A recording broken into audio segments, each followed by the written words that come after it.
Welcome to the Grit Daily Startup. I'm your host, Sebastian Rusk, and this is a podcast about what goes on behind the scenes at startups. The good, the bad, and the gritty. Let's dive in.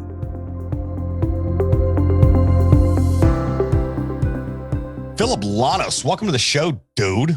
Thank you. It's great to hang out with you for a few minutes here. You're up to some big things in the podcasting world. I always love when I meet a peer, if you will, a fellow podcaster that's really leveraging the power of podcasting to not only continue to build their own personal brand, but also contribute to existing media outlets. And we're going to get into some of the shows that you're hosting right now for Entrepreneur and for Inc. Magazine and things of that nature. But this podcast is all about talking about the good, the bad, and the gritty of the world of startup. Gritty meaning, the not so pretty aspect of it, which in my opinion is probably about 80% of it.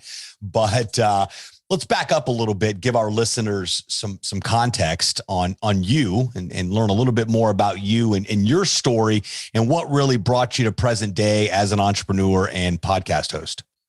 Sure. I think the point that makes the most sense is as I was working, I had moved from LA to Brooklyn and landed a gig at a digital marketing agency. And this is really where a lot of things started to take hold as far as business is concerned, because prior to that, I was actually pursuing entertainment.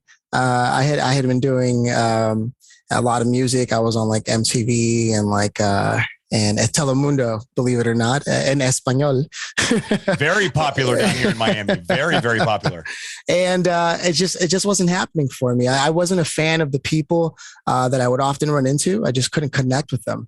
It sucks having substance in a world full of BS. And I'm not saying that everyone was full of BS, but there was enough people to turn me off. So then when I moved away due to some my father had passed away, and then my car got stolen, and then I bought a bike and that got stolen. So I moved to New York. Welcome to New York. Yeah. No, actually, so that's why I moved to New York. I was like, I just need to get away and have an opportunity to do that. And I've always wanted to be there. So I did. And when I got there, I looked around, I saw the ads and realized there's a lot of money flowing in this direction. That's my assumption. It was an uneducated guess and it worked, because then I got like 4 internships. And I landed, each one of them actually ended up offering me a job. I don't know how. I was unqualified, but I'm a bookworm. So I knew what they were talking about, their terms.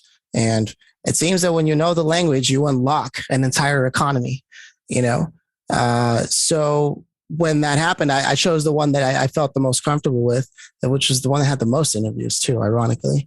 And I became the problem solver at the agency. They didn't want to just keep me in one place. They liked that if you left me alone long enough, I figured something out. And when they had a client that was 80% of their revenue, and they needed a report on it, I'm not necessarily a reporter, a report maker, a report developer, a data analyst, but I did pass the Google course at the time. And I started learning Excel sheets. And again, I'm not a fan, but I realized, you just need to know the rules. And then present it in a way that makes sense so it tells a story. I was like, seems simple enough. And so I was able to do that. And doing so, I started realizing something about myself. And as I started getting promoted more and more over the years, they ended up offering me more and more responsibility, more and more money. And I felt that I was becoming more and more entrenched in this without ever having accomplished something that I was doing just before this, right? Was looking for this personal freedom. I thought entertainment would be the way to find it.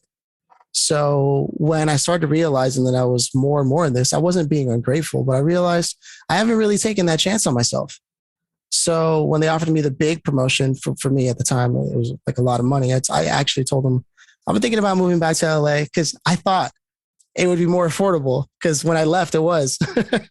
And they're like, oh, what are you doing that for? I'm trying to become self-employed and figure things out. And they were like, well, that really sucks, because we're trying, all the work and this and that, we invested in you. I'm like, no, I know. That's why I'm stopping it now, because it's such a big investment in me. And I respect you that much. I want to say it now. And however much time you need, I'll help transition and train, what have you. And so that did work out. And because of that, the CEO then became one of my first mentors. And 3 months after I had left, called me and told me, hey, how's it going? That self-employed life. And it was terrible. Was suffice it to say the least.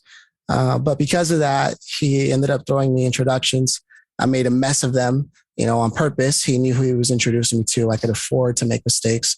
And over the years, and lots of negative dollars, I started building a cadence for how to call people, how to listen to their problem. I already identified whether or not they were going to be someone I could solve problems for. And, all the things that entrepreneurs start to go through. And at that same time, just before I left the agency, I had started doing podcasting work for them. Because of my skills carrying over, like audio editing, Sure. You know what I mean? In terms of songwriting, it's about like production of episodes and how does everything point back to the title or the tagline. You combine that with digital marketing copy, and you just start to see how these things connect. At least I do, right? I take it for granted. It may not be everybody's cup of tea, right. But it all started happening. So when I left, that was actually what I tried to become self-employed on, and it started working. And I ended up landing through my mentor an introduction, a client named Entrepreneur Organization. Now this is like 167 global chapters. EO's great. Yeah. So, I mean, you can tell already that I have to say is luck, in terms of being able to know someone who was able to make the introduction to make that happen. The hard work was convincing these people that are way more successful than me that I should be working with them. Right. I had a similar experience too. I got thrown right when my first book came out. I got thrown in the mix to speak at EO Philadelphia. EO Nerve. And Gary Vee was the keynote. I'll never forget. My breakout session was concurrent to right after his. Terrible time to have a breakout.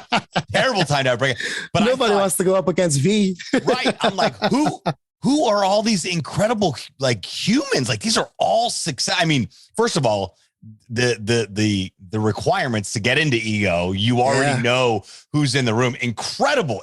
I call it a business fraternity / sorority because it is a very unique environment. So sorry to segue on. No. That's actually is good times. I'm a big fan of them. I am. And it's a good point you bring that up. I mean, I've been a part, just as a side note, I've been a part of I was a Freemason at some point, like full master, and I learned a lot about fraternities through them. But to see what EO has been able to do and push forward in terms of gathering, and it's not just a dinner party, like there is actual value when hanging out with them. And forget it with the forums and the Gestalt therapy that they offer each other and things like that. Support with life, that's the whole idea of being able to. That's what I really saw. The fabric that EO is woven with is just incredible. I don't think you're allowed to pitch each other either. No, that's like the opposite. Yeah. But all of this happened thanks to my mentor, Joe Applebaum in Brooklyn. Joe! You know Joe Applebaum? The world's this big. Are you kidding me? Yeah, Joe Applebaum. Wait a second. I met Joe at EO in Philadelphia. Yeah. The guy stood up and said, "Gary, can I have a selfie with you?" Walked up on stage. That sounds exactly like Joe. He would call himself Fat Joe back then. Yeah, because back then. That was before his entire just radical transformation. Shout out to Joe for the transformation there. Yeah, man. That's wild, dude. Come on, this world's listen. Kevin Bacon has nothing on us. Okay. 6 degrees of separation. Are you kidding? Yeah, man. And so through him, I ended up meeting John Toda, Stephen DeStante, and then John Toda actually pushed me into EO Global because he had a project he wanted to kick off. The thing that most people don't know about any projects happening in EO that are entrepreneur driven by the entrepreneurs, it's all volunteer work. They don't get paid for it. So they have to fit it in on top of everything else they do. That's like giving a baby candy. Entrepreneurs already start projects and never finish them on levels unprecedented. Yeah. But then, so I got fortunate really early on, I will say, to be given opportunities to prove myself. And it taught me a lot about the good, bad, and the ugly of entrepreneurs, mostly good. So I got a chance to practice editing all these episodes, having conversations with them, listening to what they were talking about, deciding what was going to go into the episodes and what wasn't, and Then from there, I met Danielle Marcos and just the whole team. And then from there, obviously, while I was doing that, because it was side projects here and there, I still had to find other ways of making cash. So I started going to like entrepreneur and podcasting conventions. And it was a podcast movement that I started meeting even more people. I don't know if you've heard of podcast. Yeah, movement. absolutely. Yeah, absolutely. Yeah. And so I think it was Stephen Hart, Ant McKinley. There was a few people there that really opened my eyes further to the way podcasting should be, what it's like. I saw, I think his name is Rob Welch, speak there at Libsyn from Libsyn. And I started realizing like exactly what podcasting has trouble with. And it's been a journey trying to figure out how to solve that problem of discoverability. No one has solved it really yet. Right. But it's getting better a little bit. Yeah. And so constantly my problem solver brain is always looking at what like the real issue is.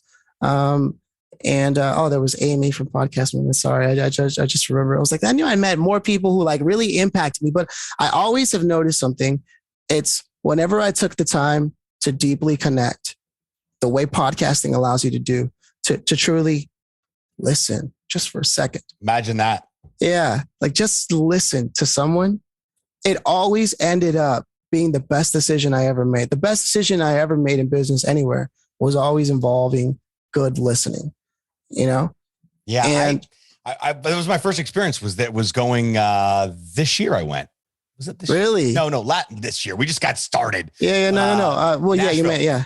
Yeah, Nashville. I missed that one, man. It was pandemic-ish type of, light. Yeah, I went crowd. to the 2017 one. Yeah, nobody really knows what's going on, but it just takes that one conversation or two conversations that makes the entire trip worth it. And yes. And JLD was there. And John Lee Dumas. Yeah, man. And just doing some incredible things, and has been for the past decade in the podcasting space. And I had him on the show earlier that year, and we had a chance to spend some time and get some FaceTime in. And it was a conversation that had nothing. I think we were talking about being healthy because we're not going to live forever.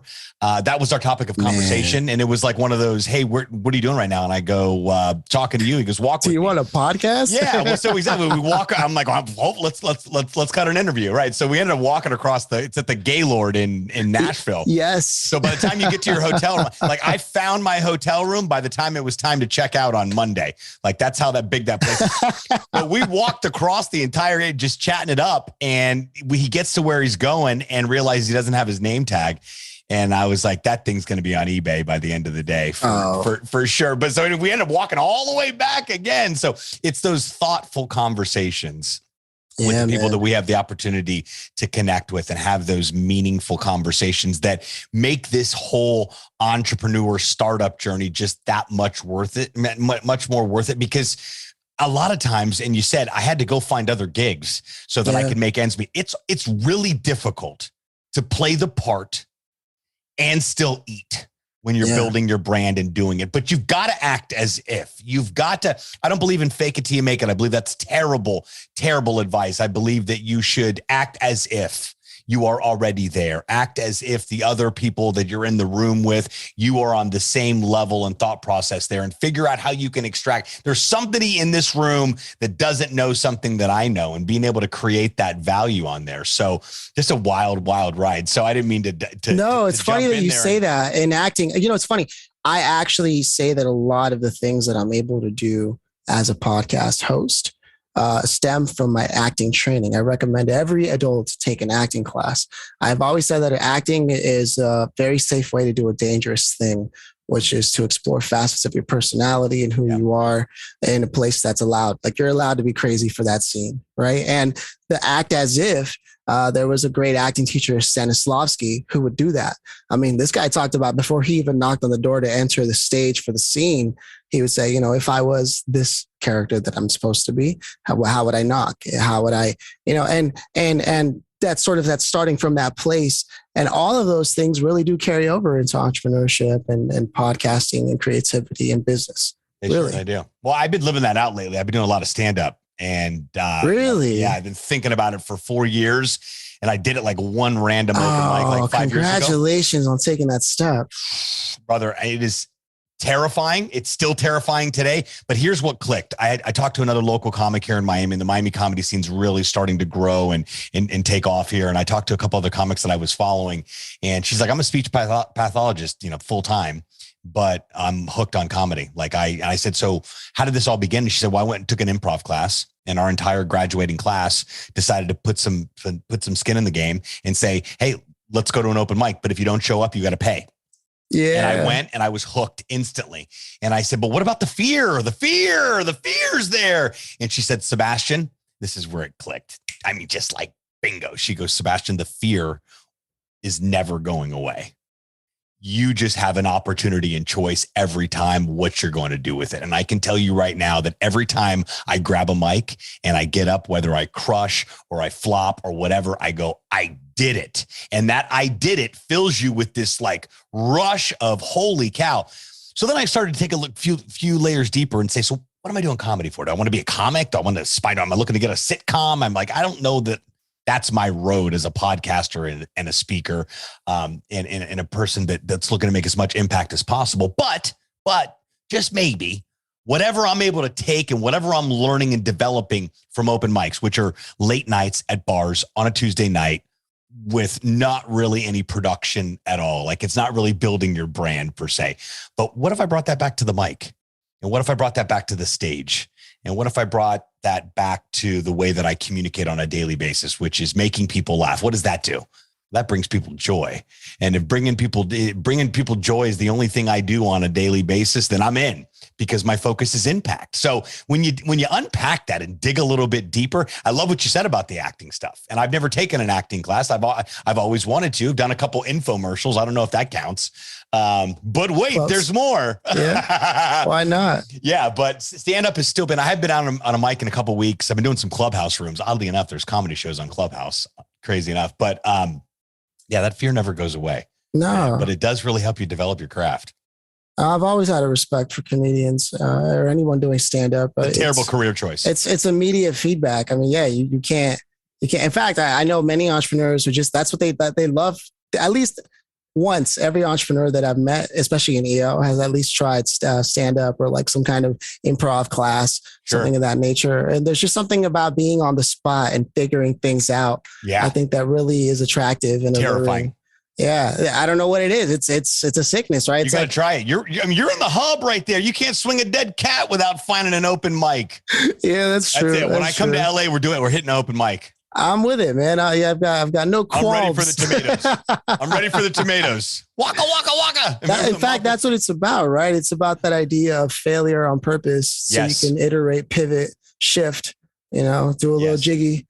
Yes. No, I get it, man. I get it. So yeah. So all that ended up eventually leading to the fact that I met Andrew Metal, who was the original host of Entrepreneurs, Action and Ambition, through conversations. And at first we had a conversation, and then it's like everything else that happens, at least in my experience in Los Angeles, there's like a lull for a very long time. And you're like, what? It's the Hollywood.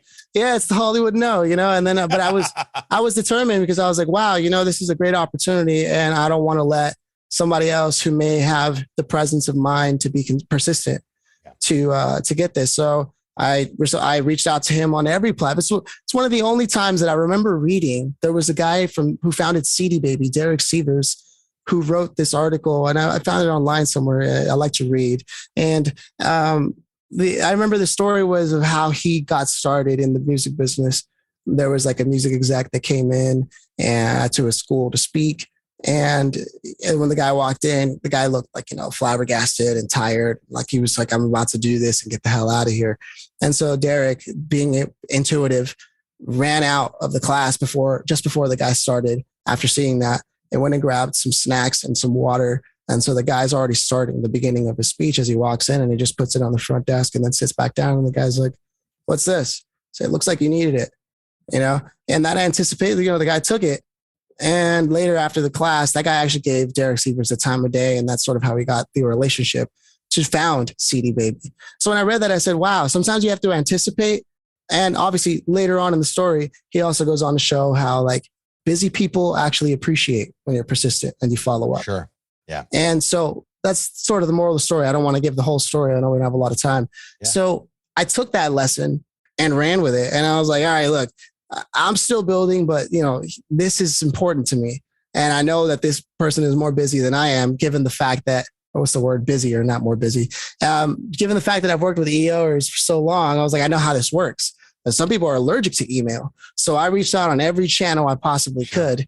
And eventually, we had one conversation and he said, yeah, I can already tell this is going to work out. And you have such a background in like all this based on everything. He's like, yeah, it doesn't, you know what? Matter of fact, I don't even need to go any further with it. Just tomorrow, show up to this calendar invite. And then from there, it was history. It went from one every day to like 3, 4 sometimes now. And then on top of that, because that's how much demand was for being on the magazine show. And he got another opportunity, and he's like, "Look, I'm gonna need a co-host for that." He's like, "Do you know any people in particular who might be able?" I was like, "Not yet, but as soon as I meet somebody that I think can just run with it, you don't have to train." Because what I've noticed is working on that on shows like that. Like you need to have somebody who already knows how to compose themselves, create quick rapport, and all the qualities that are necessary. And it's not everybody that makes a good host. This is true.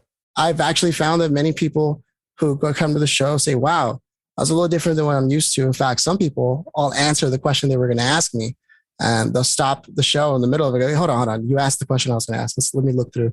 And I'm thinking to myself, they stop the show so they can look at their notes before they can tell. Now, I know things are recorded, pre-recorded, and but no. You think you got it or you don't, right? Listen, what is that?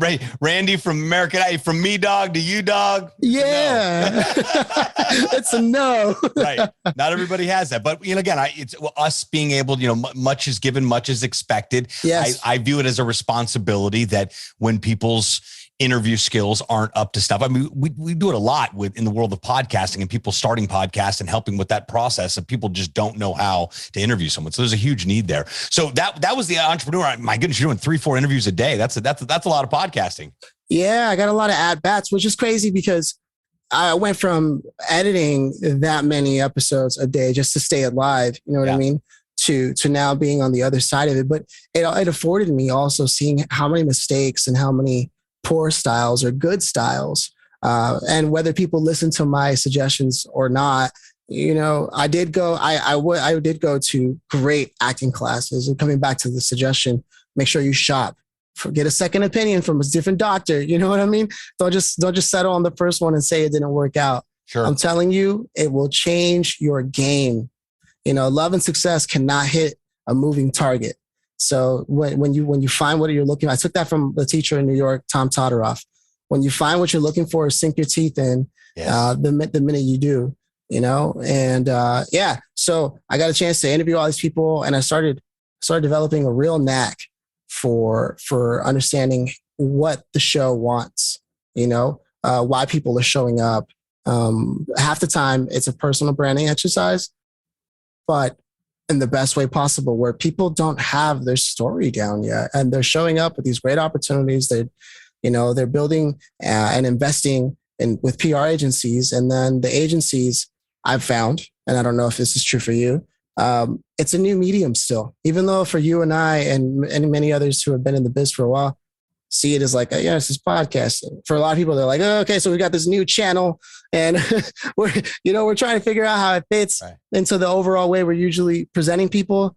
And so I think it's really cool. And I don't know how you feel about it, like where we are right now in this space and this type of storytelling. It is new, and it's cool to be, at least from what I've seen in the work that I do. My interviews end up being a case study for how they can carry over to the next shows that they're on. Sure. Because it's so open, natural, organic, and curious. Well, it's new radio, and it's less fluff and ads and noise, and it's hyper focused on creating conversations that provide value, that actually mean something. Well, man, what a wild ride as an entrepreneur so far, and I feel like you're just getting started. I know that I am. I've been an entrepreneur for it's been over 17 years. In the digital space, it's been about 12 now, which feels like 4 days. But that's how technology continues to evolve and open up. I'm glad we've got an opportunity to connect here. It's always great to meet peers in the space, fellow podcast hosts. That's why I saw your information. I'm like, podcast host? This is right up my alley. How meta is this? Yeah, right. 100%. I'm like, he is my people. I haven't even met the guy yet. So, well, we'll have to have you back on the show again, man. This has been a great conversation, and to button things up and bring this to a close. What's your best advice for someone, an individual or a company just starting out on their entrepreneur and startup journey? Oh, wow. They do say fail fast and fail often, right? But I genuinely recommend something very practical. And that is, if you're just starting out in a real sense, if you can stomach reading, I recommend the series of books by they're published by Wiley, but I think Alex Osterwalder is the writer of it. He's also a designer, and it's called Business Model U, I believe. But he has another one called Value Proposition Design. That one is going to be very important, because even though Business Model U gives you a one pager and you can run with it, value proposition design really runs you through the gamut of it forces you to think about the customer, the end customer, and it basically writes your copy for you. It writes everything for you. And it's the most integral part of the business plan one pager, but it really puts you in a position to think, what jobs am I doing for the people that I'm trying to serve, right? Because entrepreneurship is really servant leadership. Right, you're leading the way to get somebody what they need, and it's funny, people get into self-employment to work for themselves, only to work for many more people and many more hours. But it's on your terms, quote unquote. Yeah, absolutely. And, I really recommend that book. Cool. Those are all great tips. I mean, what I took from that, in addition to great book recommendations, is as an entrepreneur, if you're just getting started, reading in general, reading the contract, reading the proof, reading everything, reading books, reading everything that can help you. And reading is so underrated these days, I think. Yeah, man. So, I mean, it's mentorship waiting for you without having to ask for permission. You're the second person I've ever heard say that. My buddy Chandler Bolt said the same thing. Reading a book is like a personal free mentoring session. Yeah. And I thought, gosh, there's a lot of truth to that. Well, and I'll give you this last caveat in terms of reading, right? I read a book on reading books, and the guy's name was like George Georgeson or something. Like it's ironic.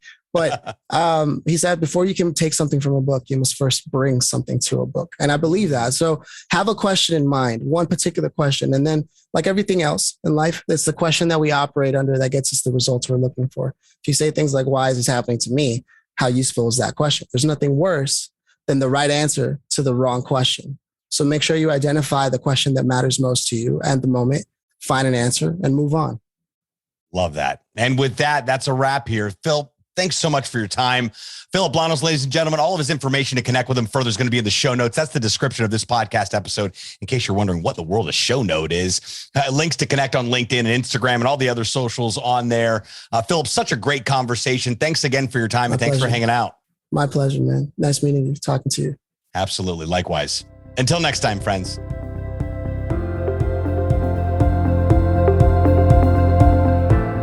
Thanks so much for tuning into this episode of Grit Daily Startup. If you haven't done so already, make sure you're subscribed to the show wherever you consume podcasts.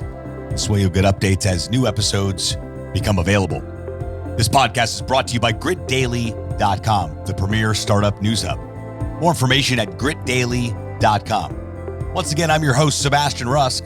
Until next time, friends.